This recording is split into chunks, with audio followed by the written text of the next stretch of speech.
Bike racing is ridiculous. You spend most of your life trying to avoid and minimize risk, and then on the weekends, you just decide to pay money and dive into a corner at 30 miles an hour with a bunch of other guys.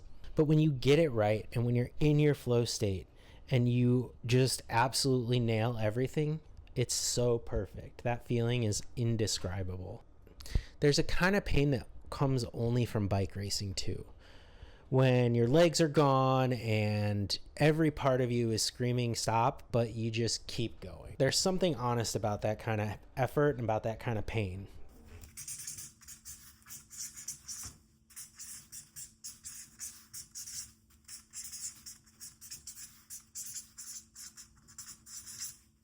I didn't start racing because I wanted to become a pro. Honestly, I just liked riding and I wanted to see how fast I could go. The first time I lined up, I was in college, and I was actually so nervous that I think I remember throwing up. Racing doesn't owe you anything.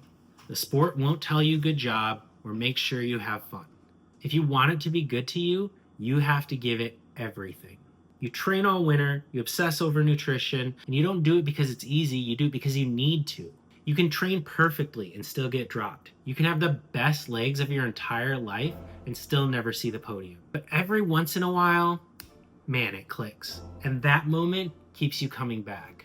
Because this sport only survives because the people who care enough to keep showing up. Lately, I've been thinking about why I do this. Waking up before sunrise, driving multiple hours just to race for 70, maybe 90 minutes, and sometimes less. I've won, I've crashed, I've helped others win, and I've gotten dropped more times than I can count.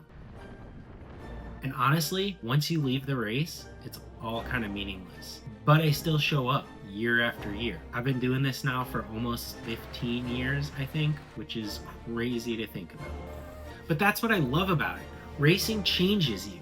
Not all at once, not in this giant burst, but little by little, every weekend you're out there. This isn't a story about winning, training, or getting dropped. This is my love letter to bike racing.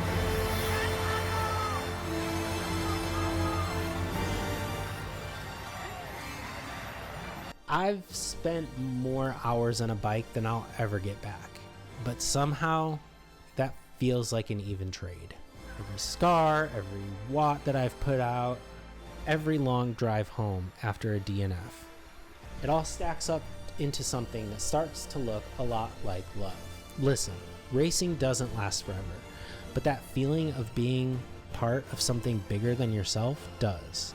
And being able to give back to the sport and put more back into the sport, that's my love letter to bike racing. And God, I love this stupid, beautiful sport.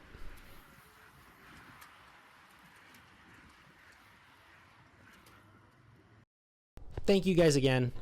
Please remember to subscribe and let me know what your favorite part of this sport is. I'm really excited to keep this stuff going and to try and build on the momentum that I have coming back with these videos. I love you. Say it back. Peace.